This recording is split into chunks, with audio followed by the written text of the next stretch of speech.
आज की इस वीडियो में बहुत इंपॉर्टेंट टॉपिक मैं आपके साथ डिस्कस करने वाला हूँ। ये ऐसा फ्रॉड है कि जो हमारी सोसाइटी में आम आदमी, खास तौर पे अनपढ़, जो ज़्यादा पढ़ा लिखा नहीं है बेचारा, सादा लोग, कोई भी शख्स इस चक्कर में फँस जाता है। ज़रा-सी लापरवाही की वजह से उसका अच्छा खासा नुकसान हो जाता है और वो कुछ कर भी नहीं सकता। मैं आपके साथ अपनी एक जानने वाले का एक्सपीरियंस भी शेयर करूँगा और बात हमने करनी है कि इंस्टॉलमेंट कंपनीज़ या इंस्टॉलमेंट बिज़नेस जो आपके दाएँ-बाएँ लोग इसी तरह से दुकानें और ऑफिसेज़ बनाकर बैठे हुए हैं, वो किस किस्म की हरकतें करके आम लोगों को फँसाते हैं अपने इस चक्कर में। आपको ये तो अच्छी तरह से अंदाज़ा है कि आपने कभी ना कभी कोई ना कोई मोटरसाइकिल या मोबाइल या इसी तरह की इलेक्ट्रिक अप्लायंसेस की मद में जो चीज़ें होती हैं, वो इन लोगों से परचेज़ की होंगी। आपने देखा होगा कि कोई किसी किस्म की रेगुलेशन नहीं है, कुछ भी तयशुदा नहीं होता। हर कोई अपने हिसाब से, हर नया बिज़नेस, हर नई दुकान आपको अपने हिसाब से चार्ज करती है और ये नहीं पता कि अगर आज एक चीज़ की कीमत 1 लाख रुपए है, तो ये आपको 1-2 साल की किस्तों में आपने पैसे वापस करने हैं, तो किस रेट पर ये आपको चार्ज कर रहे हैं। ये तो होगी एक चीज़। अब जो दूसरा फ्रॉड है, जो मैंने आपके साथ तजुर्बा शेयर करना था, उससे पहले मैं आपकी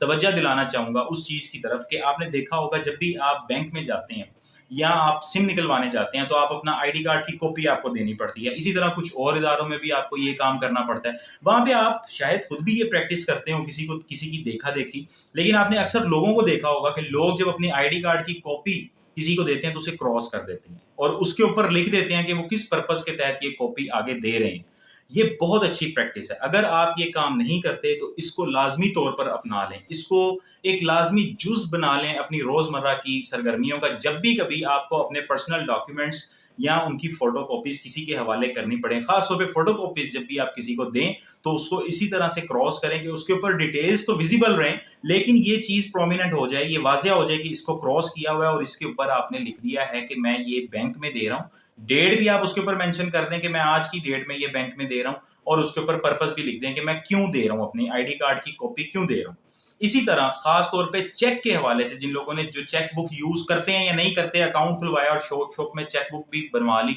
अब चेक बुक आपके पास आ गई। आपका अगर कोई चेक गुम हो जाता है तो लाजमी तौर पर उस चेक को, उसके नंबर को रिपोर्ट करें अपने बैंक में कि जी ये मेरा चेक नंबर है, ये मेरी चेक बुक में से एक लीफ इसका गुम हो गया, ताकि वो उसको ब्लॉक कर दें, सस्पेंड कर दें, उस चेक की कोई हैसियत ना रहे, उस चेक को आपके अगेंस्ट इस्तेमाल ना किया जा सके। अब इन दो चीज़ों की मैंने बात की है, तो इनके हवाले से मैं आपको बताऊंगा कि जिस शख्स की मैं बात कर रहा हूँ उसका तजर्बा क्या रहा कि उसको एक दिन अचानक से कॉल आई और आगे से पुलिस वाले बात कर रहे थे, किसी और इम्पर्सनेशन का बेसिकली तरीक़ेकार था कि वो कुछ और बन के, टीसीएस वाले बन के या कोई और कोरियर सर्विस वाले बन के बात कर रहे थे और उसको बोलने लगे कि जी आपकी कुछ पैकेज है, आपका कोई पार्सल है हमारे पास और मोगलपुरा टीसीएस का जो ऑफिस है वहाँ पे आके आप वो रिसीव कर सकते हैं। वो ऐसे ही सीधा-सा आदमी था, सादा-लू शख्स था। वो अपनी तरफ से पार्सल रिसीव करने बगैर सोचे-समझे उसने यही सोचा कि शायद हो सकता है किसी ने, किसी दोस्त यार ने कुछ ना कुछ भिजवाया हो। वो बाहर ही कहीं गुज़र रहा था, वो उस जगह पर पहुँच गया और वहाँ जाकर जब उसने देखा तो मुगलपुरे उसी टीसीएस के ऑफ़िस के आस-पास ही जब जाके उसने उसी नंबर पे कॉल की, तो 2 पुलिस वाले उसके पास पहुँच गए, उससे उसकी लोकेशन पूछ के और उसे लेके चले गए थाने में, मुगलपुरा थाने में।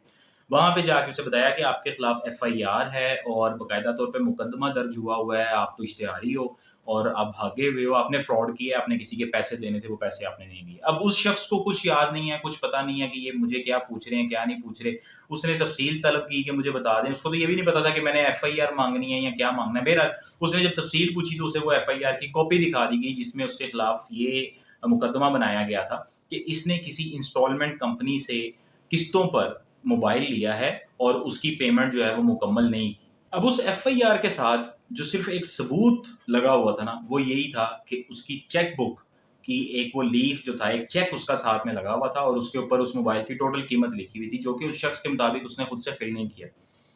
आखिरी वक़्त तक वो यही कहता रहा कि ऐसा मैंने कुछ भी नहीं किया, ऐसा कोई मामला नहीं है, मैंने किसी से, अगर मैंने लेना भी होता तो मैं अपने इलाके में या अपने आस-पास, और ज़ाहिर है ये पूरा प्रोसेस जो है ये गारंटर्स के बगैर तो हो ही नहीं सकता। तो मैं, आप इसमें इनसे पूछें कि किसने गारंटी दी थी इस मोबाइल की, या ये किस बेस पे मेरे सिग्नेचर्स मैच नहीं हो रहे, किसी चीज़ को, उसके किसी आर्गुमेंट को बिल्कुल भी कोई अहमियत नहीं दी गई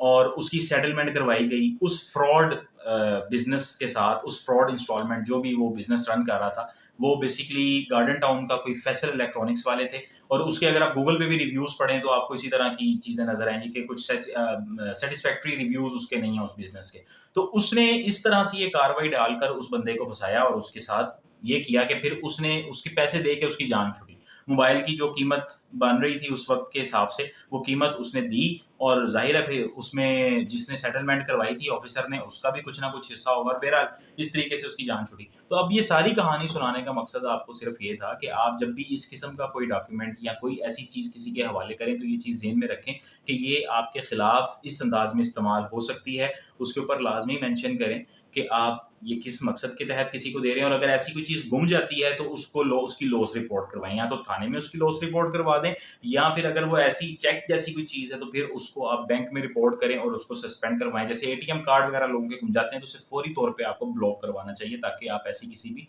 मुसीबत से बच सकें।